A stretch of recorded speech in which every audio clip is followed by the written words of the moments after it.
Right, okay. So we said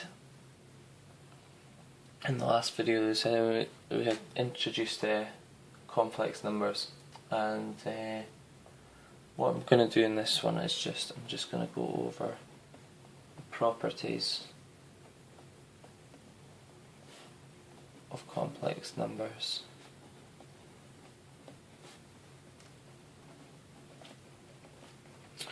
Okay, so I'll just recap. A complex number, any complex number, can be is always expressed as x add iy. Okay, where x and y are members of the reals, and I is the square root of -1. So what we'll do is we'll let z denote this complex number, okay? Z equals x plus iy. Now, here are some properties. So the first property is, just bullet point them. X is the real part of z. Okay, now that's pretty easy to see. The x term is completely, it's just a member of the reals, so this part of z is the real part of z. And so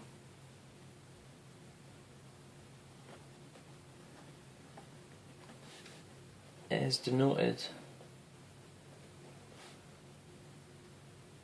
R-E-Z. Okay? And similarly, y is the imaginary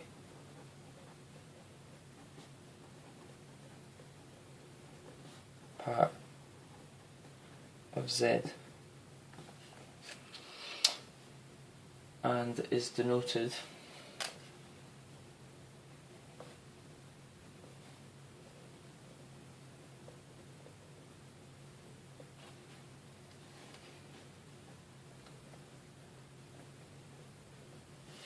now. It's important to note that it is only y which is the imaginary part. We say it's the imaginary part. Iy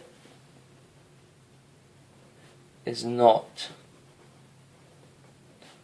the imaginary part.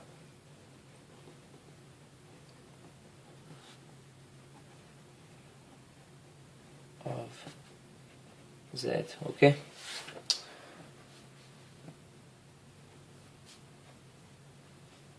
Okay, now third one, z is imaginary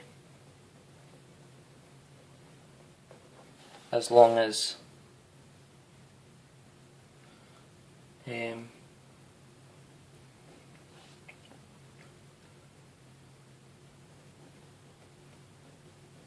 if y does not equal 0, and that's easy to see. I mean, if y equals 0, then z would just equal x, which is just a real number.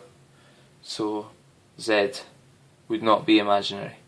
So for z to be imaginary, we have to have y has to be greater than 0, or less than 0. It just can't be 0.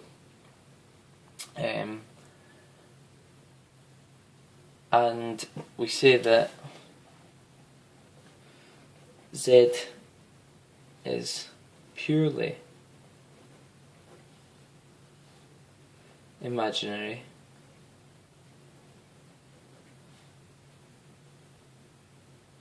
if x equals 0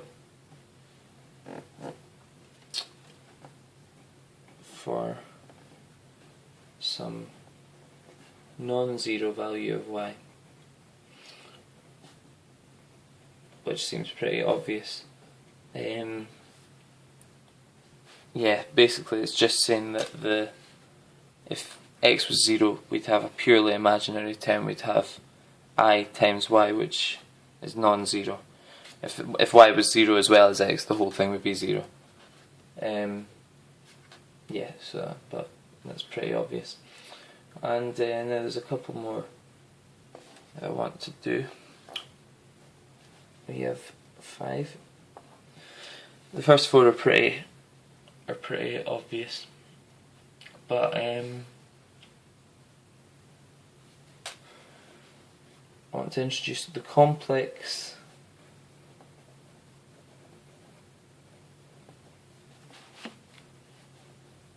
conjugate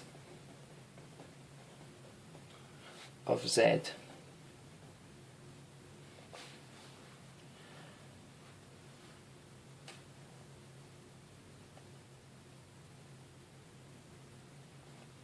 Is the complex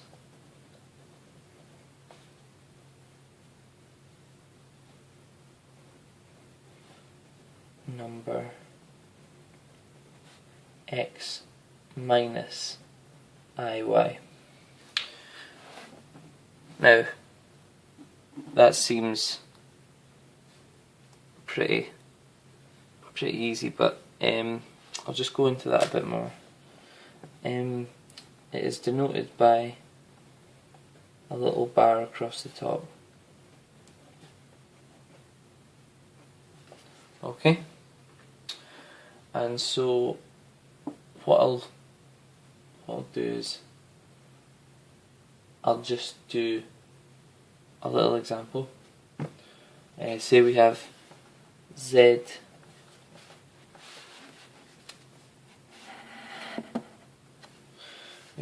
equals 7 plus 2i, then z bar equals plus 2i bar, which then in turn equals 7 minus 2i.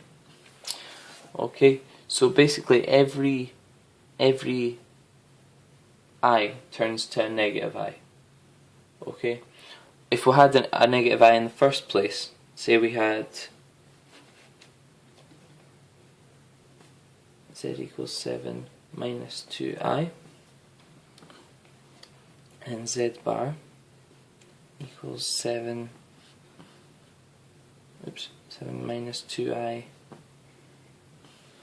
that, which then equals 7 plus 2i. Okay, so when dealing with conjugates, every minus I, every I goes to a minus I, every minus I to an I. Just change the sign on the I in the equation. And then just another little, very brief part is that z, conjugate of z, but the conjugate of the conjugate of z, which is like a little double bar, is equal to z itself.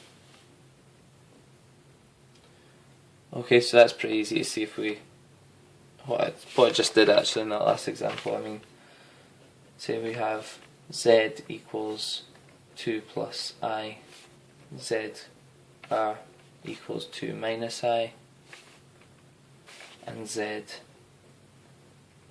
double bar equals 2 plus I, which equals z.